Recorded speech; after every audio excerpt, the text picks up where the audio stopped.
কি আছে আমাদের ঘরে বলো? সরস্বতী পুজো। সরস্বতী পুজো? তুমি পড়াশোনা করো? তুমি কোন ক্লাসে পড়ো বলে দাও তো?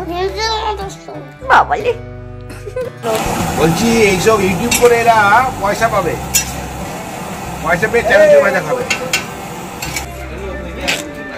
এখানে গানটা করতে হবে, চালা তো কিসকান কি কবে কো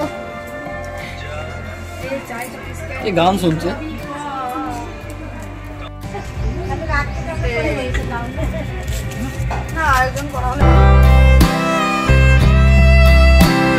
হ্যালো সবাইকে, সবাই কেমন আছো? মিস্টার অ্যান্ড মিসেস ঘোষ চ্যানেলের আবারও একটা নতুন ব্লগে সবাইকে ওয়েলকাম।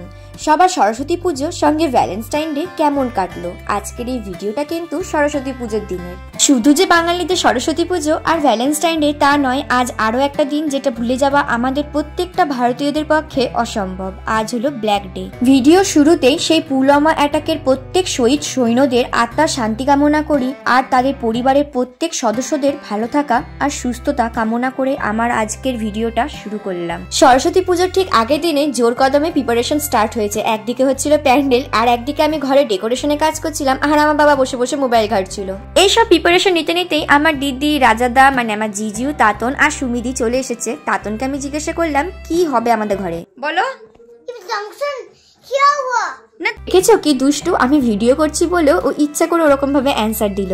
সবাই মিলে আমরা এত গল্পে মেতে গেছি, আমার তো ডেকোরেশন কমপ্লিটই হয়নি আর পরের দিনে সবজি কোটাকুটিও কমপ্লিট হয়নি, কিন্তু দেখো প্যান্ডেল কমপ্লিট হয়ে গেছে। চলো যাই গিয়ে চাটা আগে নিয়ে বসি আর সবাই মিলে চায়ের রিভিউটা নিয়ে নাও। আমাদের সুমিদি চা খেতে বসলো। চায়ে চায়ে এই চায়ে চায়ে ভালো হয়েছে চাটা, বৌদি বানিয়েছে। আমার দিদি সত্যি খুব সুন্দর চা বানায়। আমি ভিডিও করছি বলে আমার জিজু পর্দার আড়ালে লুকোতে যাচ্ছে।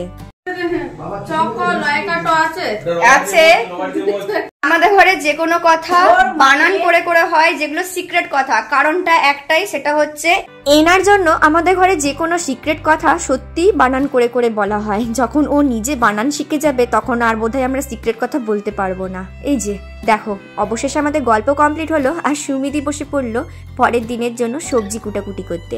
চলো যাই গিয়ে আমিও ঝটপট ডেকোরেশনটাকে কমপ্লিট করে নিই। আর আমি ভিডিও কিন্তু দিতে পারিনি কারণ আমার এত রাত হয়ে গেছিলো, প্রায় 1টা বেজে গেছিল এই এত কিছু ডেকোরেশন করতে করতে। আসলে একা এত কিছু করা যায় না, আর আমার দিদি যদি করতে আসতো তাহলে সঙ্গে সঙ্গে দুষ্টুটাও আসতো, তাহলে বোধহয় সারা রাত লেগে যেত। তাই পরের দিন মানে সরস্বতী পুজোর দিন থেকে আবার ভিডিওটা আমি কন্টিনিউ করা স্টার্ট করলাম। আর এখন দেখো আমি মুখে একটুখানি মেকআপ করছি। পুজো কিন্তু আমাদের কমপ্লিট হয়ে গেছে জানো। আমি পুজোর কোনো ভিডিও নিতে পারিনি তাড়াহুড়ো চোটে। ঘুম থেকে উঠতে এত লেট হয়ে গেছে যে আমার মানে কোনো মতে স্নান করে তাড়াতাড়ি করে শাড়িটাকে জড়িয়ে আগে অঞ্জলি দিয়ে নিচে নেমে এসে মেকআপ করছি। তোমাদের সঙ্গে আমি একটা কথা শেয়ার করে নিই। আমি যেই মুহূর্তে এই ভিডিওর ভয়েস ওভারটা দিচ্ছি এই মুহূর্তে কিন্তু আমার ব্লাড প্রেশার একদম লো। আমার ভীষণ পরিমাণে মাথা ঘুরাচ্ছে, তবু ওই যে কাজ তো করতেই হবে, তাই আমি এই ভয়েস ওভারটা দিতে বসেছি। নয়তো ভিডিওটা দিতে অনেক লেট হয়ে যাবে। আর সত্যি বলতে কিন্তু দেখবে সময় পেরিয়ে গেলে না দেখার আর ইন্টারেস্ট লাগে না। দেখো তো ফুল লুকে আমাকে কেমন লাগছে। এই শাড়িটা জানো তো আমার একটা বড্ড স্পেশাল দিনের শাড়ি, মানে আমার বিয়ের গায়ে হলুদের শাড়ি। বিয়ের যে কোনো জিনিস দেখবে সবার কাছে বড্ড স্পেশাল হয়।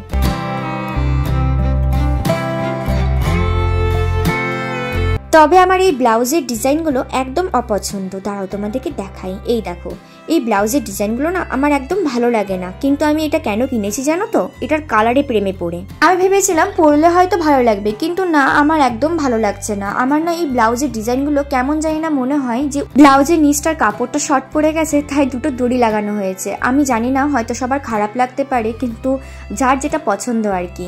আমারই উচিত হয়নি কালারের প্রেমে পড়ে তাকে কিনে নেওয়া। তো যা হয়েছে হয়েছে, সেটা নিয়ে আর ভেবে লাভ নাই। আমাদের ঘরে যবে থেকে মায়ের এই পেতলের মূর্তি নিয়ে আসা হয়েছে তবে থেকে আর মাটির মূর্তি নিয়ে আসা হয় না। আমি যখন অনেক ছোট ছিলাম তখন আমাদের ঘরে প্রায় মাটির মূর্তিরই পুজো হতো। প্রতি বছর সরস্বতী পুজোতে নতুন নতুন মূর্তি নিয়ে আসা হতো আর খুব আনন্দ লাগতো। আমি যখন ক্লাস 7 কি 8-এ পড়ি, বাবা তখন নবদ্বীপ থেকে 10 কেজি ওজনের পিতলের মায়ের এই মূর্তিটা নিয়ে এসেছিল।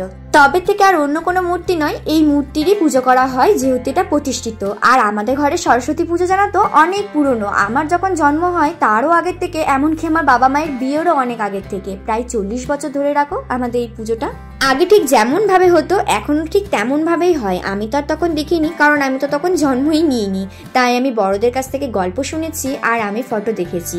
আর এদের দুজনকে দেখো কি দুষ্টুমি করছে, আর আমার দাদা ওদেরকে পাহারা দিচ্ছে। আর এই বোন আমাকে পাগল করে রেখে দিয়েছে যে দিদি চলো আগে গিয়ে তোমাদের পাড়ার প্রত্যেকটা ঠাকুর দেখে আসি। তো চলো, আমাদের বাড়ির পাশেই যে প্রাইমারি স্কুলটা আছে আগে সেখান থেকে শুরু করি ঠাকুর দেখা। আমি ছোট থেকে কোনো বছরই সরস্বতী পুজোর দিনকে আমার নিজের স্কুলে যেতে পারিনি। কেন জানো তো? এই যে আমাদের ঘরে এত বড় করে সরস্বতী পুজো হয়, সেখানে এত ব্যস্ত থাকি যে যাওয়াই হয় না। ছোটবেলাতে তো নিয়ে যাওয়ার লোক ছিল না, সবাই ঘরে ব্যস্ত থাকতো। আর বড় বেলাতে আমি নিজে ব্যস্ত থাকতাম ঘরের সব অতিথিদেরকে আপ্যায়ন করাতে। এলাম ঠাকুর দেখতে দুইজনে মিলে, আর ঠাকুরের মুখই দেখতে পেলাম না, কারণ পুজো এখনো তো স্টার্টই হয়নি, তো ঠাকুরের মুখ খুলবে কি? এই নিয়মটা কিন্তু আমার ভালো লাগলো যে নিয়মটা এখনো বজায় রয়েছে, যে ঠাকুরের পুজো হওয়ার আগে ঠাকুরের মুখ খুলে না।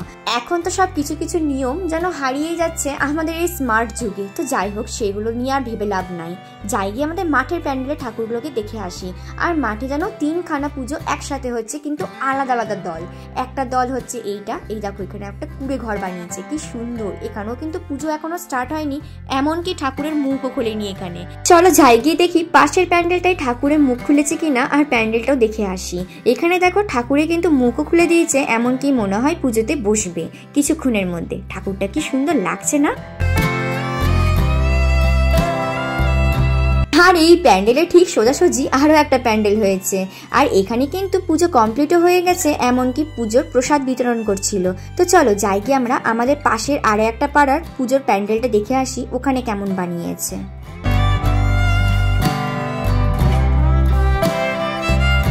এই দেখো এখানেও দেখছি পুজো এখনো স্টার্ট হয়নি। তো চলো যাই এবার বাড়ির দিকে।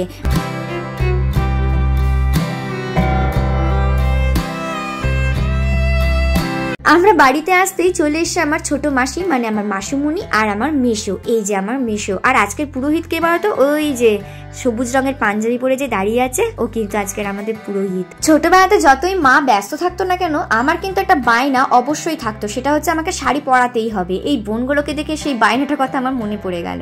এখন তো আমি নিজে নিজে শাড়ি পরতে শিখে গেছি, আর মায়ের কাছে বায়না করতে লাগে না।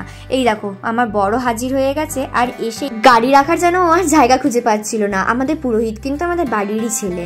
দেখো সবাই মিলে কি সুন্দর একসাথে মিলেমিশে কাজ করছে। আমার এটাই খুব ভালো লাগে, জানো তো, সবাই মিলেমিশে কাজ করব, তবেই না হবে কাজ কমপ্লিট। তবে একটা কথা জানো তো, আমাদের এই প্যান্ডেল করা কিন্তু কোনো প্ল্যানিং ছিল না। এটা পুজোর ঠিক 2 দিন আগে প্যান্ডেল করা প্ল্যানিংটা করা হয়েছে, কারণ শোনা হচ্ছিল বৃষ্টি পড়বে, কিন্তু বৃষ্টি তো পড়লো না, তবে প্যান্ডেল হয়ে গেল। আর একদিকে ভালোও হয়েছে, ছাদে না তো অনেকবার ওঠানামা করা হতো, আর পা তো ভীষণই ব্যথা করতো।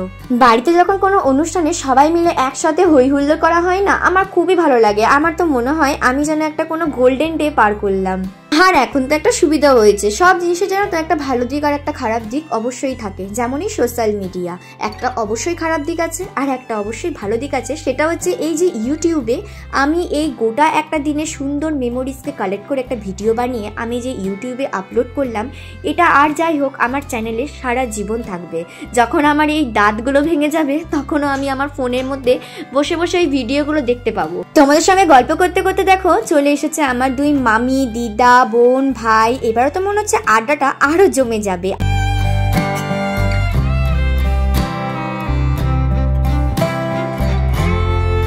এরপরে আমি ভিডিও আর কন্টিনিউ করতে পারিনি, কারণ ওই যে বললাম আড্ডা জমে যাবে, তো আড্ডা জমে গেছিল। সন্ধ্যেবেলাতে দিদি আর জিজু মিলে বানিয়ে নিল মাটন কষা। ভিডিওটা ভালো লাগলে চ্যানেলটা সাবস্ক্রাইব করে দিও আর লাইকও করে দিও। দেখা হবে নেক্সট ভিডিওতে। টাটা।